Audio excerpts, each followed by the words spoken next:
Welcome back to Always the Horizon by Murdoch, as read by Livid Productions. Chapter 5, Reckless Abandon and the Inner Mode of Being. It has been many moons since we last lay with Aphrodite and her nymphs, yet their glow still resonates on our skin, keeping us warm for a little while longer in an ever-darkening world. Rejoice and be glad, for we now hold the sacred muse. Keep her safe, always close to your heart, like a priceless medallion, for it is her body, the vessel of life, that can compel men to do reckless things. Know this, writer. Recklessness must be embraced, for it will prove an invaluable asset in our undertaking. I plan to guide you through the mountains of circumspection. A storm brews ever more that way, and I hope to arrive when those forces collide. For we will need the danger of the mountain and the storm's vicious heat to create the proper training ground. There, we will learn how to wield lightning, how to move without fear. We will endeavor to release the primal aspects of the Aryan that have long lain dormant. Fate saw it fit that we should find a quaint town here at the base of the mountain range. Let us enjoy their well-cooked food and hospitality before we throw off our civilized courtesies and once again become beasts. The smell of cooked meals, cakes, and bread fills our sinuses. The sound of children laughing gives us respite from those horrible monsters we must endure out in the wild.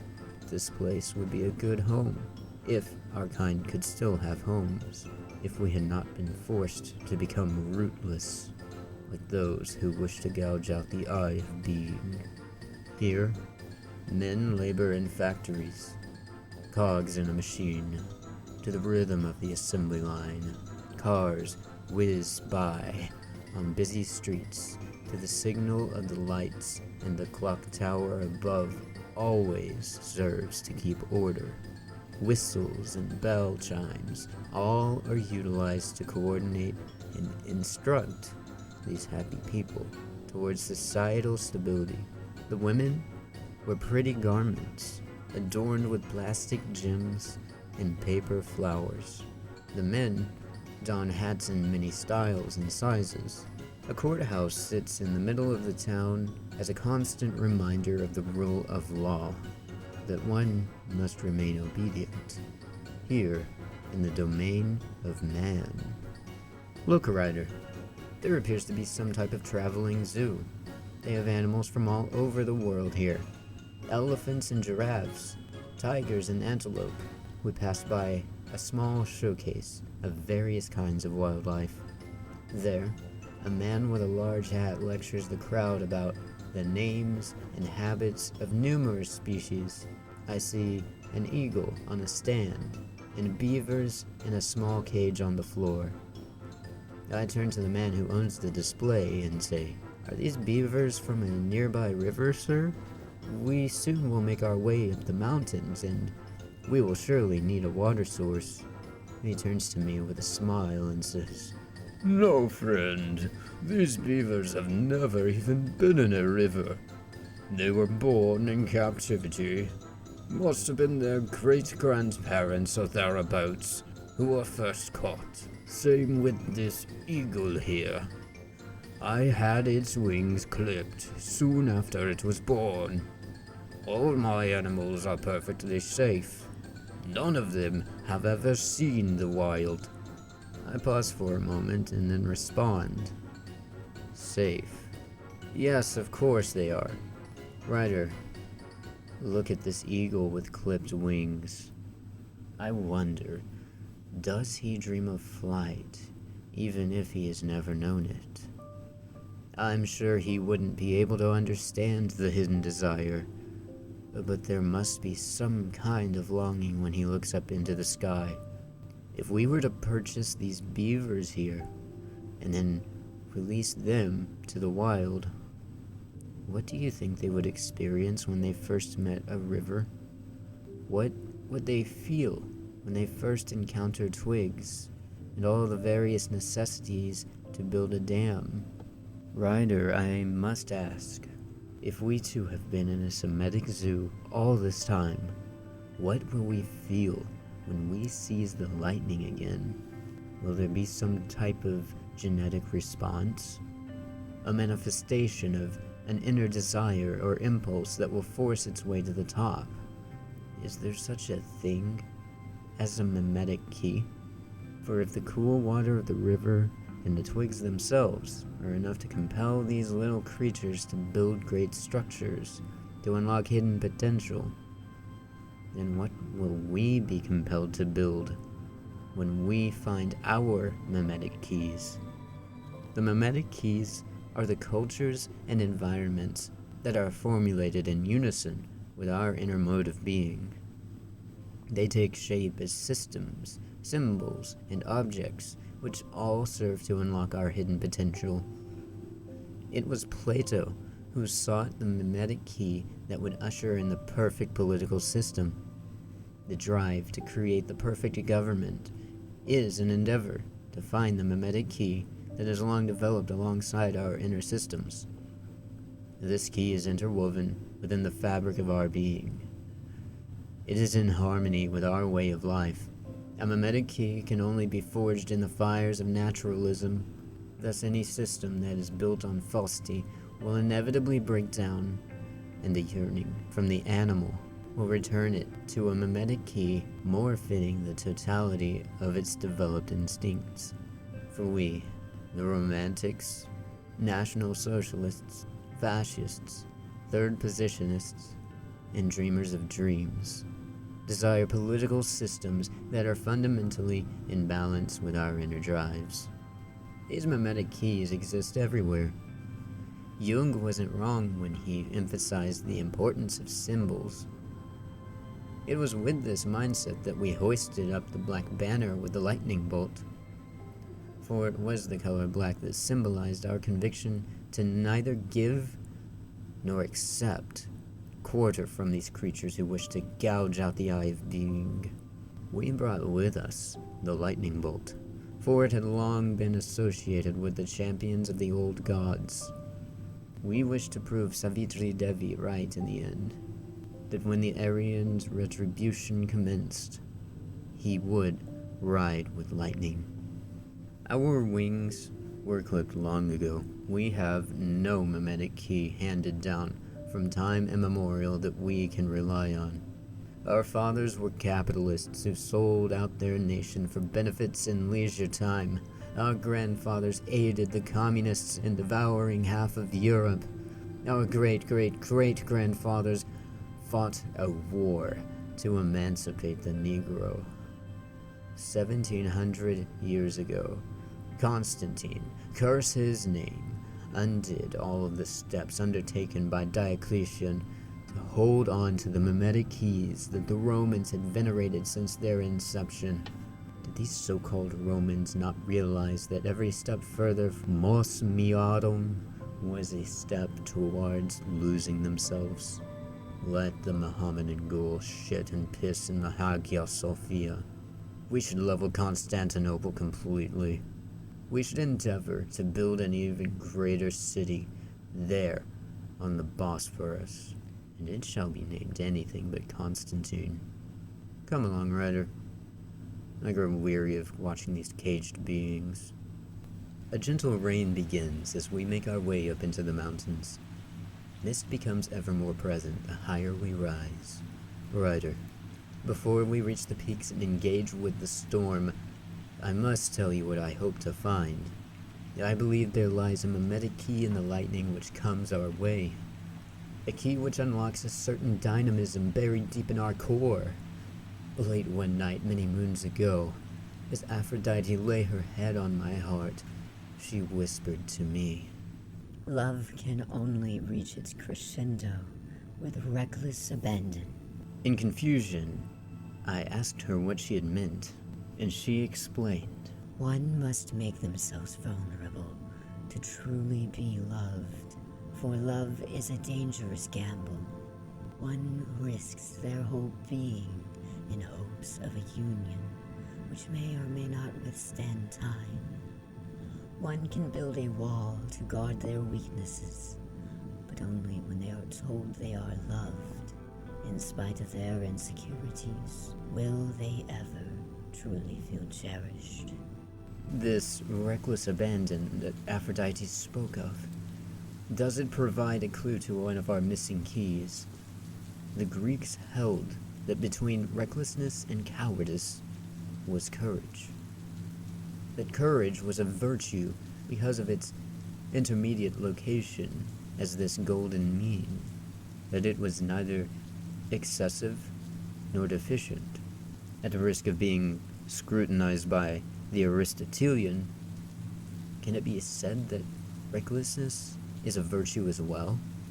Verily, it was courage that compelled Alexander of Macedon to unite Greece and make war with the Persians. However, it was reckless for him to lead the cavalry charge at Issus, which pierced through the Persian line. Tell me, was it not recklessness when Napoleon Bonaparte, desperately trying to inspire his men to attack, seized a flag and stood in the open under fire there at the Battle of Arcole? If recklessness is not a virtue, and why do the hairs on the back of my neck stand on end when I think of such feats? Can it be said that courage is not enough? For what is courage but a man's ability to control the fear within, to hold back anxiety, and do what is necessary? But is it possible a man can be without fear? When the ancient Germanic warrior gave his life for his people on the battlefield, did he do so holding back fear? Or did he die with satisfaction? Truly the materialist, the man of modernity, will not comprehend such things. For the Germanic warrior believed in an afterlife for those who displayed prowess in battle. Who can be said to still believe in the meme of Valhalla? Perhaps that mimetic key has been lost to time. Yet I still believe the inner drive can be unlocked. We must merely forge a new key. If love can only reach its crescendo with reckless abandon, then let us become reckless. For it is the European continuum that we love, that we cherish, that we could die for, with satisfaction. Let it be said that the new man will not die for his own immortality. Rather, he will live for the continuation of being's drive towards knowing. He may rest satisfied on his deathbed, safe in the knowing that he took up the task to aid truth's pursuit of truth, being's understanding of being, that he and the romantics of the European continuum shall chase the sun with reckless abandon to whatever end. The storm comes finally upon us, just as we arrive at the peaks. It is here that we must learn recklessness. Lightning flashes in the distance, and the wind howls like some mad pack of dire wolves. Here we must capture lightning with our own hands. It is only when we wield the lightning bolt that we can unlock our true potential. Just as those endearing little beavers had to touch the twigs to build the dam, we must touch the lightning to become the new man. A flash of light appears, far off at another peak, followed by a roar of thunder that deafens our ears. I wonder, Ryder, how are we ever to capture it with our bare hands? For surely we must be careful here in this rain and fog. If a single step is placed in error, we would be dashed on the rocks below. Lightning strikes nearby, and yet I am too slow. I pay too much attention to each step, and caution dominates me, paralyzing my abilities. Unless I am absolutely certain my footing is firm, I cannot move. This inaction is a weakness. The root of it is fear, for the storm, too, has a lifespan, and in time will fade away. Unless we are quick, we will lose our chance to capture the key. Do you think me mad? that I could slay hobgoblins with ease, but these heights garner fear within me. That I could draw daggers with a smile against monsters who wish to gouge out the eye of being, yet a mountain stroll during a light shower brings forth terror. Ryder, you must understand, even sacred clowns can have a fear of heights. Know this, the Semitic hobgoblin is unnatural, and thus waging war against it can only bring joy. It is perverse to respect the hobgoblin in any capacity. However, this storm and these treacherous peaks are a natural phenomenon which must be respected. Once again, a bolt strikes close, but still out of reach. The mist surrounds us completely as gusts of wind and rain shed away our resolve. What has happened to us, Ryder? Are we domesticated wolves? Has civilization filed down our fangs? Is the greatest hallmark of civility fear? How can we become like the ancient men who could die with satisfaction? How can we rid ourselves of this fear? A great flash saturates the landscape, and a bolt manifests high in the air before my eyes. In an instant, I see the face of the little girl from the graveyard. What was her name? Akerlund? Who is to blame that she is no more? Is it the Mohammedan ghoul who drove the vehicle which disemboweled her? Is it the Semite who brought the Muslim in? No, it is my fault. I am to blame. It is fault of the fear that keeps me in captivity. Suddenly, I feel a deep hatred form in my gut. A hatred of my fear, of my weakness. I see the little girl smile and I hate even more. The hate overwhelms me, filling me and eventually spilling out until nothing but hatred remains. Know this, Ryder. Hate is born from the womb of love. They are intrinsically connected. Does the mother not become wild when her young are threatened? Does she not defend them with reckless abandon? For that which wishes to destroy what you love must be met with hatred. There in hatred lies the chaos of the wild man. For the man who hates no longer fears rules, civility, and regulations. He no longer fears death. In an instant, I leap out into the mist and grab hold of the lightning bolt. In a moment, I am made part of the storm. That the heat of the bolt matches the heat of my inner ferocity. The will of Ixion stops as I stand above the clouds, wielding the weapon of the old gods. I have become wild. Not even a godman can countermand gravity.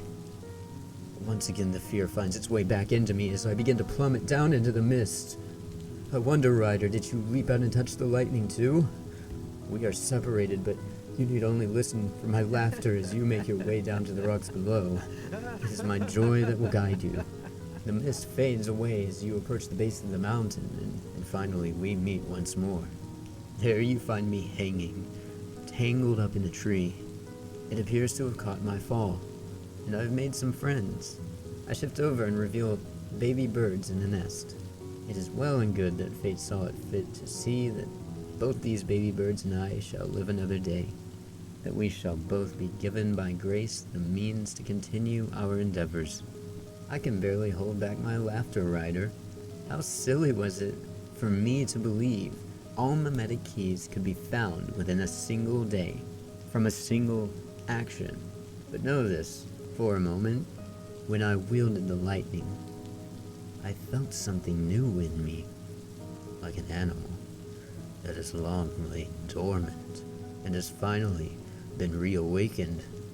My fangs are connected to my heart. However, I cannot be this wild man fully. I am an animal who has lived his whole life in captivity. I am the bird with clipped wings, but there for a moment, I flew. I tasted what it is to be free, to become the animal I was meant to be. Surely you must think me mad, that I would find such amusement in this realization. Verily, it was these baby birds who gave me this cheerful heart. For even if I am the animal who has recently broken free from captivity and will never know what it is to truly be wild, to have one's own culture derived from one's own blood, still, I am overwhelmed with exultation to know that each subsequent generation removed from the Semitic cage will drive itself closer and closer to our true mode of being, that the mimetic key will be reforged in time, that one day our potential will be unlocked. It brings me great joy to know that even if my wings are clipped, the child of tomorrow will fly, for that is his inner drive. His instinct will compel him towards the sky to a new world, a beautiful world, because the Aryan craves the beautiful. It is there in the sweetness of Tchaikovsky's melodies, and it is there in the drama carved in Laocoon and his sons. He will crave a world of justice and individual responsibility, for he fundamentally seeks truth and freedom. The drive towards knowing, the chase of the sun, is inextricably linked to freedom. For how could such an endeavor be made without an unleashed mind?